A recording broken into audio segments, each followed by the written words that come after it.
Yeah, that's right. Nick's bag of tricks. Nick looks into his bag of tricks. He's got a lot because he's light.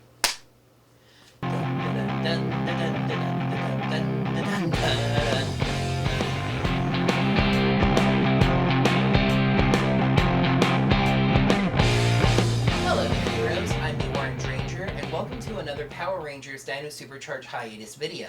I know it's a little weird for you guys to be getting a video from me in the middle of the week, but I'm just trying to work to catch the channel up here. In fact, working at like I am to get the channel caught up, I just feel like I could use more power. Like, I just wish I had some kind of special, unique power-up just for me that would just up my energy levels and really help me get things done. Oh, right, like a Battlizer. For those unfamiliar, the concept of the Battlizer is something that started with Power Rangers in space. It's a power-up that's usually usable by only one Ranger at a time, and greatly ups their power, usually giving them some special armor and weapons, that more or less makes them capable of defeating a monster single-handedly. Some people have decried the Battlizers as just an American gimmick to sell more toys, but when the show is already a 24-minute toy commercial, and it involves giving us something that's usually completely unique to Power Rangers, that's definitely excusable. Let's take a look at the Orange Ranger video's top 10 Battlizers. First, I want to start with some of these that warrant mentioning. I'm not talking about an honorable mention this time. If I were to rank the entire list, these four wouldn't necessarily be 11 through 14. These are just some of the ones that I know I'd be asked about if I considered them when they don't show up ranked. When I said the Battlizer started with In Space, I'm sure a number of you already started writing the comment in your mind, but what about Mighty Morphin? Yes, technically the first power-up that could be considered Battlizer-esque would be Tommy's Green Ranger Dragon Shield, which was given to Jason as a special power-up when Tommy lost his powers. He also let Zack use it once. Seeing as Tommy had a regular Ranger mode without it, and only one Ranger could use it at a time, it definitely could be considered one, and was by me. However, it's kinda simplistic for a Battlizer, just the gold shield and the Dragon Dagger. It looked good, don't get me wrong, but it was just a bit too plain for me to place in the top 10. Lightspeed Rescue was the first season to give us official Battlizers not used by the Red Ranger. Chad and Joel, the Blue and Green Rangers, got the Mega Battles, or Mega Battlers as they were sometimes called. I like the blueprint-like putting together of these things, but they just seemed like giant weapons. They didn't really do much for me. Jungle Fury didn't have a Battlizer, with that money going to create 3 original Rangers for the show instead, the Spirit Rangers. Or did it? While Casey never got an official Battlizer, he did get a special armor when riding his motorcycle, the Strike Rider, and he did use it in battle off the bike at least once. I do personally consider it to be his Battlizer, but it was hardly ever used in just kind of blocky armor. And then there's Super Mega Force. It did give us a rarity for the show, an Auxiliary Ranger Battlizer, especially rare because Troy didn't get one of his own. Though Gokaiger did feature a special where he used it and the footage would have been great for Power Rangers. But yeah, no, it's incredibly gaudy with the helmet faces all over it, and not surprising at all for Super Mega Force, they couldn't decide on what it was called. The Battlizer itself seemed to be called Power of 6, but when Orion used it, he called himself Super Mega Force Gold. Really confusing in its own right, because that makes him sound like a Gold Ranger and not a Silver Ranger using a Battlizer, and all said, let's get to the list. Number 10, In Space, Red Battleized Armor. Might as well start with the one that's officially considered the first, right?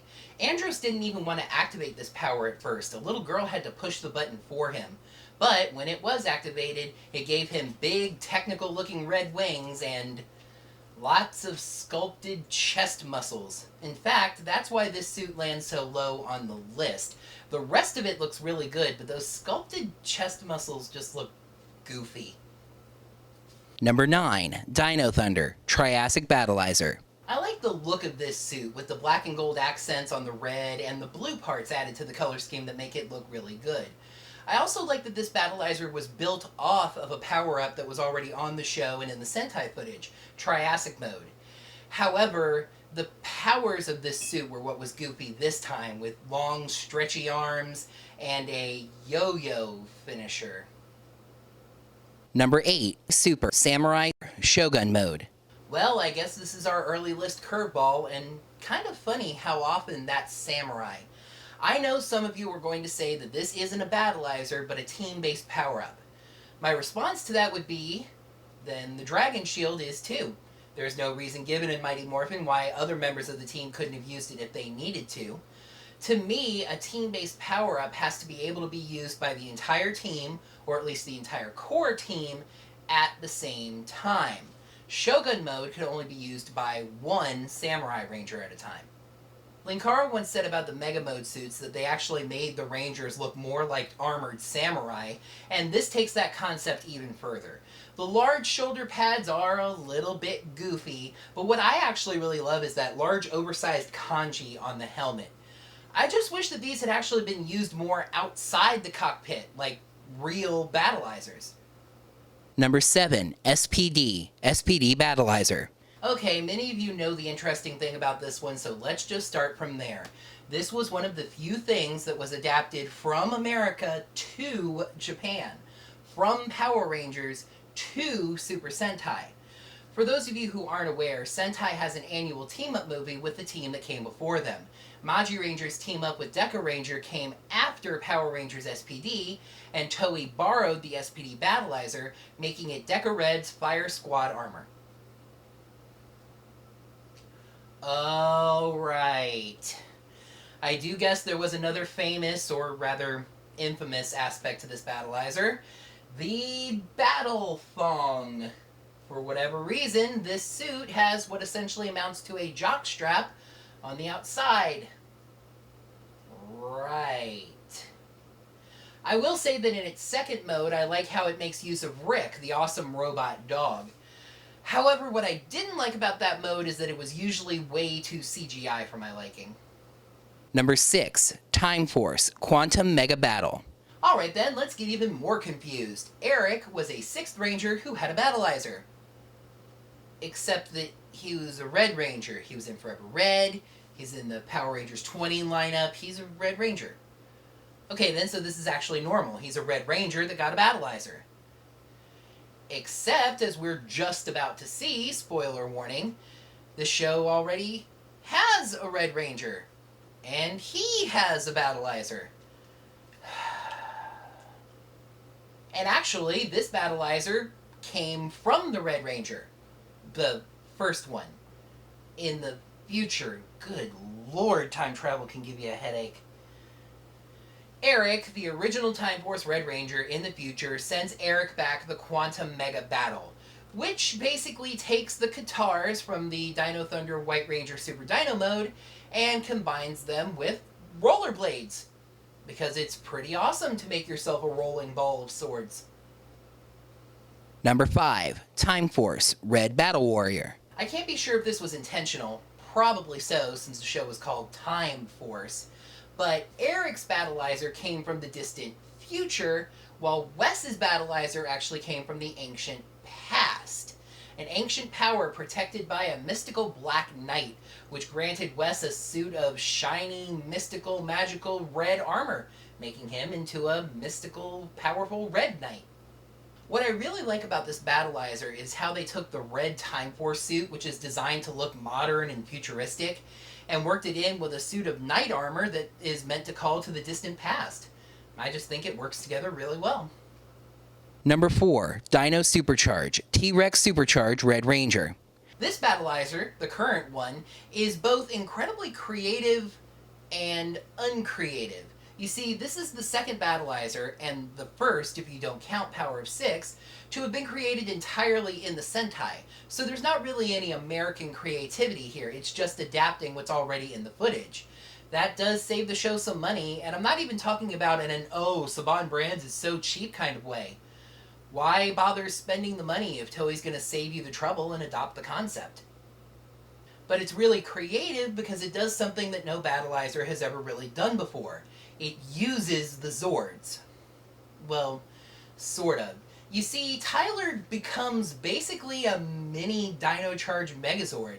He's able to attach smaller weapon-type versions of the Zords to his hands, like arms, and he can swap between them by putting different chargers into his supercharged morpher. Oh, and a note for you cosplayers out there, make sure not to miss this fine detail. Tyler's gloves and boots change color depending on the chargers he's using. Number 3, Ninja Storm, TRI-BATTLIZED armor. Can a Battlizer place really high on the list mainly due to story elements? Shane gets his Battlizer in perhaps the most creative way the show has ever done. He saves the life of an alien on Earth whose species can transfer their life energy upon death. This alien, Shayla, gives her life energy to Shane and it becomes his Battlizer. This Battlizer is very nice in its simplicity, just a light set of armor, and when he needs to fly, the suit can add wings that makes it take flight just like his Zord. Taking flight just like the Zord? We might be seeing that again in just a moment. But first, you're going to be seeing a quick ad before we get to the final two. Stay tuned! We are back, and it turns out that this top 10 list is one of those middle-of-the-show run versions. We've addressed the early seasons, and we've addressed the later seasons. So now it's duking out between two middle-of-the-run shows. The only question left to answer is, will the number one spot take to the skies on the wings of a falcon or a dragon? Number 2, Wild Force, ANIMARIUM armor / Red Savage Warrior. This Battlizer is one of the best the show has done in terms of realizing the concept to reality. Cold basically becomes the Falcon Zord while using this Battlizer, with big red and gold ornate wings, able to fly around and just looking really good while doing so. It also grants him a new weapon, the Falcon Summoner, which he uses to summon the Falcon. So... Number 1, Mystic Force, Red Dragon Fire Ranger.